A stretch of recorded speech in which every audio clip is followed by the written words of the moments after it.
Nath, Nova Assembleia de Deus, em Nova Ponta da Fruta. Em Vila Velha, ES, Pastor Mauro Muniz, Professor Miguel, só vitórias. A paz do Senhor, meus queridos irmãos e amigos, estamos aqui nesta hora mais uma vez para comentar a respeito das revistas das Escolas Bíblicas Dominicais da CPAD. E nesse trimestre estamos estudando acerca do verdadeiro pentecostalismo, atualidade da doutrina bíblica sobre a atuação do Espírito Santo. Lição esta que foi comentada pelo pastor Ezequias Soares. E nesta oportunidade estaremos comentando acerca da lição número 12, a urgência do disciplinado. Texto áureo. Portanto, ide, ensinai a todas as nações, batizando-as em nome do Pai, do Filho e do Espírito Santo. Mateus, capítulo 28, versículo 19. Verdade prática.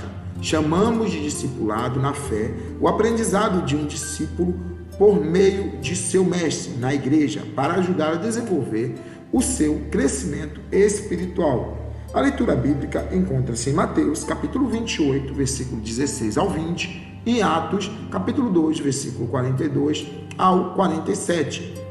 O objetivo geral que nós temos que atingir ao final da nossa lição é esclarecer a urgência do discipulado. Pois bem, meus queridos e amados irmãos, esclarecer a urgência do discipulado, entendermos, compreendermos mais e mais sobre a questão da urgência do discipulado. E nós temos que entender todas essas coisas com base na Bíblia Sagrada. Então, lá em Mateus capítulo 28, versículo 19, está o que nós chamamos de grande comissão. Ide e ensinai. Ide por todo mundo e pregai o evangelho. Ide e ensinai. Ide e ensinai a urgência que nós temos dessa grande comissão que é de pregar o evangelho. Na lição passada, estivemos estudando acerca do evangelismo, o quanto que é importante o evangelismo. E agora, depois de evangelizar, ganhar um novo convertido, temos a necessidade também de fazer o discípulo. A verdade prática, ela nos diz que discipulando na fé a cada pessoa, logicamente, aprendizado de um discipulado por meio de seu mestre na igreja. Isto é o discipulado. É o aprendizado que uma pessoa tem na igreja para ajudar alguém a desenvolver no seu crescimento espiritual. E no final desta lição, nós temos que alcançar, a entender, a esclarecer, a compreender mais e mais a urgência deste discipulado. Introdução.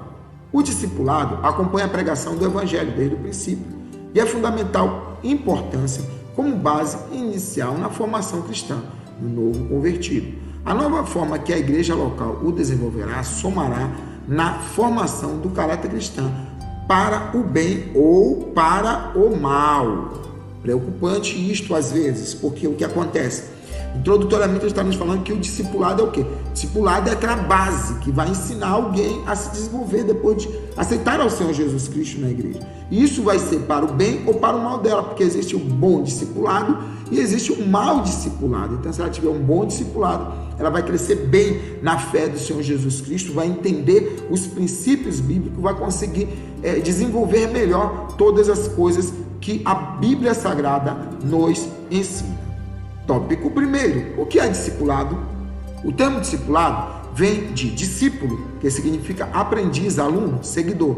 Isso vale no ambiente secular e religioso. Qualquer sentido desse termo se aplica ao cristão. Então, quando ele está aqui nos falando, discípulo é a mesma coisa que aluno, que seguidor. Isto é a questão do discipulado.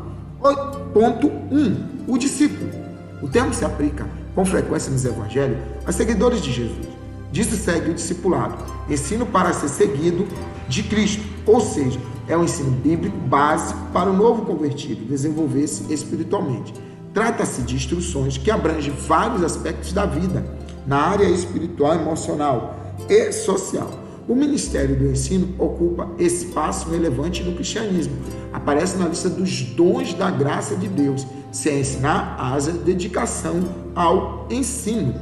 Pois bem, meus queridos irmãos, quando ele está falando aqui no ponto da questão do discípulo, o que é o discípulo? O discípulo é aquela pessoa que está aprendendo as coisas básicas da Bíblia. Então, é o ensino para o seguidor de Cristo, aquele que está ensinando Jesus Cristo. Nós ensinamos a ele a ser um discípulo, a um aprendiz, a um aluno daquilo que Jesus Cristo nos ensinou. Nós passamos também para outras pessoas. Os novos convertidos, ele desenvolve não só no conhecimento, mas também espiritualmente na sua vida. Ele conhece mais e mais do Senhor Jesus Cristo e desenvolve também na sua área espiritual. Tanto não só na área espiritual, mas também como na área emocional e na área espiritual. Por isso que é interessante nós, cada dia mais, ensinarmos a fazermos discípulos. Ponto 2. A grande comissão. É o nome que se dá à comissão que o Senhor Jesus designou para a evangelização das nações. O discipulado não é opção, é mandamento divino para a edificação e crescimento espiritual de cada cristão. Ele também ordenou que esses novos discípulos guardem o que aprenderam, ensinando-as a guardar todas as coisas que eu vos tenho mandado, ou seja, as doutrinas que Jesus ensinou. O livro de Atos mostra os apóstolos no cumprimento dessa palavra. Pois bem, meus queridos irmãos, quando estamos falando aqui da questão da grande comissão, a grande comissão é o nome que nós damos ao chamamento, ao mandato do Senhor Jesus Cristo, a designação para pregar o evangelho, e ir por todo o mundo e pregar o evangelho. Primeiro pregar, que nós estudamos na semana passada, depois ir por todo o mundo, ensinando-as a guardar todas as coisas. Foi o que nós lemos lá em Mateus capítulo 28, versículo 18. Então, é um mandamento do Senhor Jesus Cristo fazer também, não só pregar, mas também fazer discípulos, para que essas pessoas possam se desenvolver, tanto no sentido, digamos, de conhecimento, também como no sentido espiritual, ensinando a guardar. Então, foi o mandamento que o Senhor Jesus Cristo nos deu, ensinar essa pessoa e que essa pessoa venha a guardar o conhecimento que nós passamos para ela pela Bíblia Sagrada. Ponto 3. A educação cristã.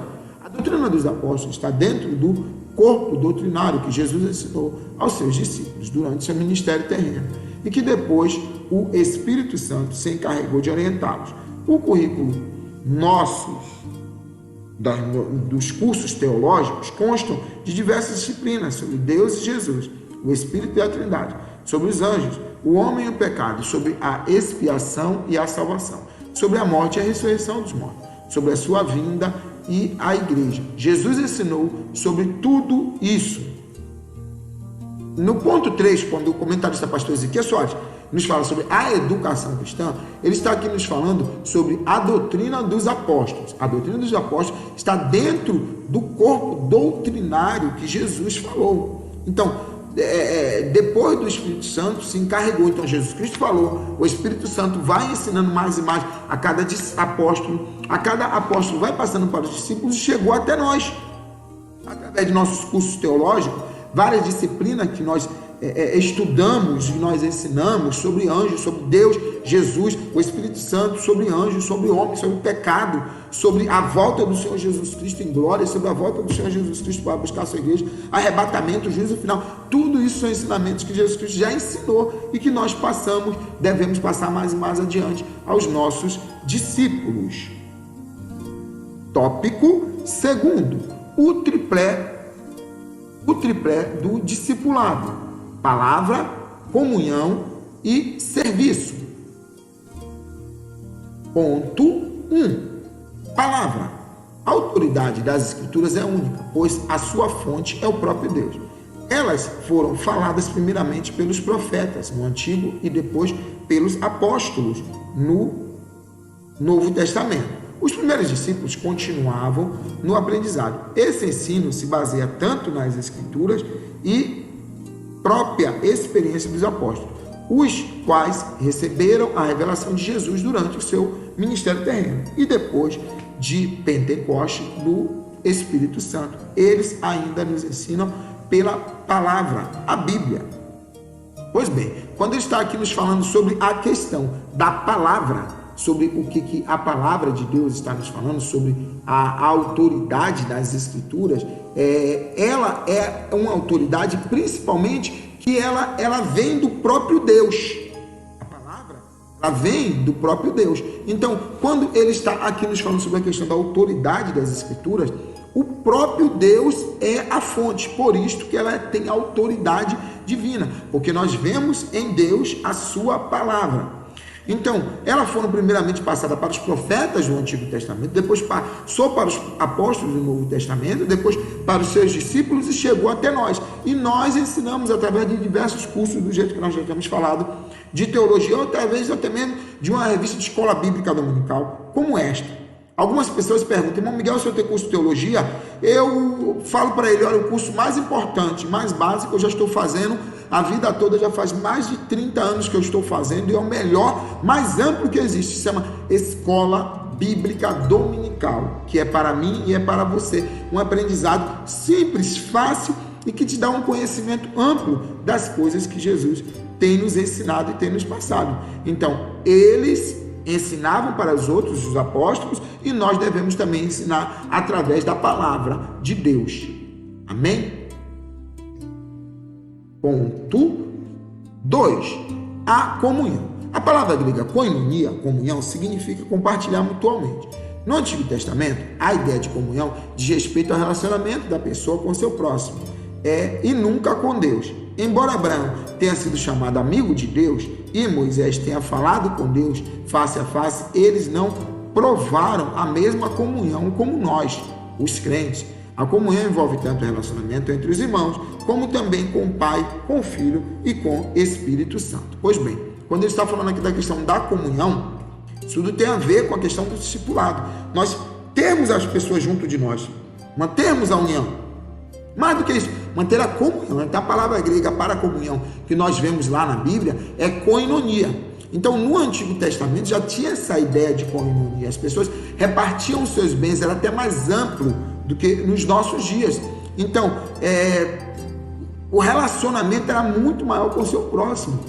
E no Antigo Testamento, esse relacionamento, olha como é que é tremendo na nossa época. Esse relacionamento no Antigo Testamento, fora da nossa época, digamos assim, ele era sempre para com o ser humano, nunca para com o seu Deus. Moisés viu o Senhor face a face. Abraão era chamado de amigo de Deus, mas nenhum deles provaram uma koinonia, uma comunhão tão grande como nós provamos, porque a Bíblia Sagrada nos diz: e viremos para ele e faremos nele morada. Nós temos a Trindade, nós temos o Espírito Santo de Deus habitando junto conosco, Deus fazendo o trono. Aquela mulher, quando chega para o Senhor Jesus Cristo, diz: Senhor, aonde que é o local certo de adoração? Será no monte? Será em Jerusalém? Jesus Cristo disse para ela: olha, eis a hora chegada e o momento em que os verdadeiros adoradores adorarão ao Pai em espírito, meu espírito, em espírito e em verdade, o seu espírito ligado com Deus, porque Ele está contigo, convivendo. Nós temos essa comunhão, essa koinonia. O Novo Testamento nos fala, inclusive, que nós temos a autoridade, mais do que a autoridade, a ousadia de adentrar no Santo dos Santos, lugar este que no passado era só o sumo sacerdote, uma vez por ano, que entrava lá para representar o povo. Hoje em dia, quando nós dobramos o nosso joelho diante do nosso Deus, nós adentramos na presença do nosso Deus. Entre os irmãos, essa comunhão é grande. Hoje em dia é também muito grande com o Pai, com o Filho e com o Espírito Santo, porque eles estão em nós fazendo morada. Ponto 3. A comunhão na igreja de Jerusalém. A igreja de Jerusalém, logo nos seus primeiros dias, deu ao mundo uma lição de koinonia. O que o texto sagrado nos diz é que não se trata apenas de compartilhar algo, mas também de unidade. Coração diz respeito ao centro da vida, a mesma inclinação. A alma é a sede das emoções, fala dos mesmos afetos e sentimentos. Todos os crentes tinham o mesmo propósito, a mesma esperança, servindo ao mesmo Deus. Pois bem, quando ele está aqui nos falando da questão da comunhão em Jerusalém, foi algo que nós já comentamos aqui, a igreja de Jerusalém nos dá uma lição de koinonia. Eles partilhavam tudo que tinham uma unidade em si, cada coração. A Bíblia Sagrada nos fala que cada coração, cada alma e cada coração tinha a mesma coisa, tinha em comum, como uma unidade em si. Então, diz respeito à vida, é o centro da vida, a mesma inclinação. A alma já diz respeito à mesma sede das emoções. Então, tinha o mesmo coração e a mesma alma. A alma diz respeito ao sentido da vida, ao centro da vida. E coração sede das nossas emoções. Então, portanto, é a mesma emoção, mesmo coração, mesmo propósito, mesmo desígnio que tinha a igreja de Jerusalém, nos dando uma total lição de koinonia, de comunhão entre os irmãos. Então, a mesma esperança nós devemos ter, o mesmo propósito nós devemos ter nos nossos dias. Ponto 4. O serviço. O termo visto isoladamente quer dizer um trabalho realizado para alguém. O termo no Antigo Testamento se relaciona, na maioria das vezes, a sacerdotes do santuário e também a qualquer pessoa temente a Deus.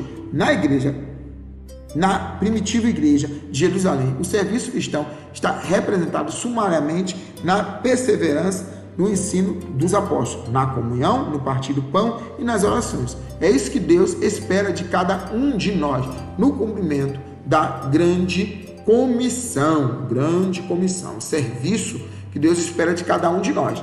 Afinal de contas, a palavra serviço, no passado, estava relacionada diretamente aos sacerdotes, aos serviços que eles realizavam lá no templo em Jerusalém, lá no tabernáculo, quando ainda existia o tabernáculo. Mas também, hoje em dia, é relacionado a qualquer pessoa que cumpre o serviço para a obra de Deus. Na igreja primitiva, na igreja de Jerusalém, nós vemos lá a perseverança no ensino dos apóstolos, na comunhão e até mesmo no partir do pão, como nós já comentamos. Se eu tenho um pão só e a pessoa não tem nenhum, eu dividia esse pão entre mim e ele, e nós tínhamos essa comunhão, esse partilha de bens, essa comunhão, esse compartilhamento, né?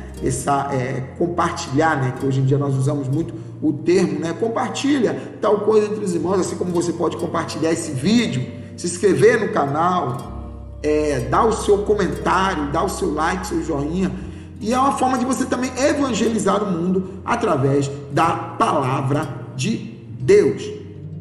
O discipulado e o crescimento é o tópico de número 3.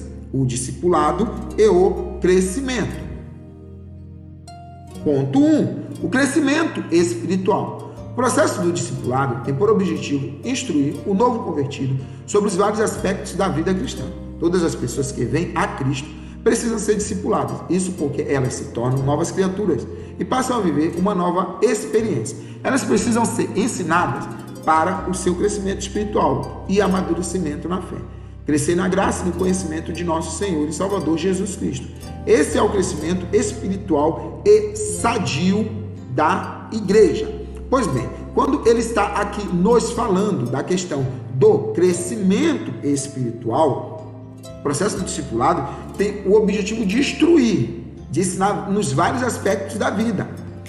Todas as pessoas que vêm ao Senhor Jesus Cristo precisam ser disciplinadas, discipuladas, ensinadas nos princípios do Senhor, assim como o Senhor Jesus Cristo ensinou também lá no passado para as pessoas, para os seus apóstolos e discípulos. Então, ensinando para que o seu crescimento seja amadurecimento espiritual sadio, porque afinal de contas, lá atrás, quando nós lemos na verdade prática, que esse discipulado pode ser para o bem ou para o mal, se você discipular uma pessoa não tiver a menor noção de discipulado e ensinar para a pessoa de uma forma errada, ela certamente vai estar aprendendo errado e vai estar sendo instruída de uma forma errada.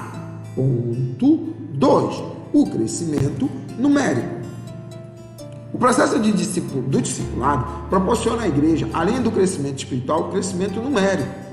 Note que o propósito da terceira viagem do apóstolo Paulo não foi para plantar igrejas locais, mas para discipular e ensinar a igreja de Éfeso, formar e treinar obreiros para a seara do Senhor. Ele ficou ali durante 3 anos. O crescimento numérico. Logicamente, se você ensina a uma pessoa o caminho bem, o caminho bom, ensina que Jesus Cristo é bom, ele vai se apegar mais e mais à igreja, vai ensinar outras pessoas, e através desse discipulado nosso e de deles para com outras pessoas, vai haver também um crescimento numérico. Além do crescimento espiritual, vai haver esse crescimento numérico. Se nós formos notar, lá na palavra de Deus em Atos, capítulo 9, versículo 31, a terceira viagem de Paulo, ela foi principalmente para a igreja de Éfeso, para principalmente discipular e ensinar a igreja, ensinar os princípios do Senhor à igreja de Éfeso. formar e treinar obreiros. Ele queria ensinar. Ele falou, por exemplo, para Timóteo, quando na descrição da sua epístola, que, olha, procura o que de mim aprendestes, ensina a homens, e a este ensina também a outros homens. Ou seja, sempre falando, eu estou te ensinando para você ensinar a outros, no sentido de passar à frente conhecimento que nós temos, que vai gerar um crescimento espiritual sadio e também numérico. Ponto 3. O exemplo da igreja de Antioquia nascido. O público da igreja de Antioquia era gentil, identificado como gregos. Os apóstolos de Jerusalém enviaram Barnabé para discipulá-los. Ao se deparar com um grupo de gregos, ele concluiu que ninguém seria melhor do que Saulo para ensinar esses novos crentes de costumes estranhos. Eles discipularam a igreja durante um ano. Na história do cristianismo, a igreja se preocupa com o discipulado, pois fazer discípulo não é a mesma coisa que fazer membros de igrejas. Como eu gostei muito dessa palavra final aqui que ele diz. Discipular não é a mesma coisa que fazer membro. Membro é você, a pessoa entra lá, quer aceitar Jesus, aceitou, você passa a carteirinha para ele, é membro da igreja. Mas é você ensinar ele os princípios sagrados, os princípios divinos, os princípios das sagradas escrituras, para que ele possa entender o que nós pregamos, aprender aquilo dali e ser discipulado, ser bem ensinado nos princípios divinos.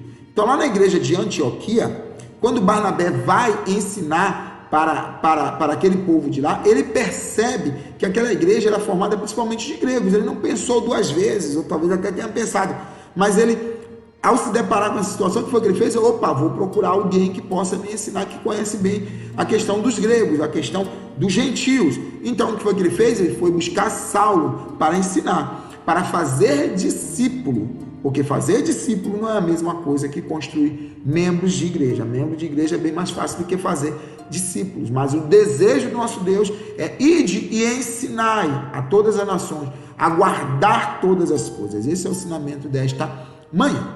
Conclusão: Deus tem interesse no bem-estar social e espiritual do ser humano. Isso vale para a igreja e para a sociedade. A educação, com base nos princípios cristãos, é importante porque, além dos valores espirituais, contribui na construção de uma sociedade civilizada. A base dos valores morais e espirituais é a Bíblia. Pois bem, concluindo a nossa lição, o comentarista nos coloca aqui que Deus tem interesse no bem-estar da sociedade espiritual, social e espiritual do ser humano. Ele tem esse interesse. Então, por isso que ele quer que você aceite o Senhor Jesus Cristo. Ele quer que você seja discipulado a ouvir as boas novas de salvação e ter um crescimento sadio. Você vai ter valores espirituais na construção. Aí sim nós estaremos construindo uma sociedade bem mais justa, humana, que ame mais e aí por diante. Dito isto, chegamos a mais um final de uma lição de uma escola bíblica dominical, o verdadeiro pentecostalismo, que nós estudamos sobre o discipulado. E na semana que vem estaremos estudando voltados os olhos para a bendita esperança. Daqui até lá, do jeito que eu costumo sempre dizer, é só vitórias!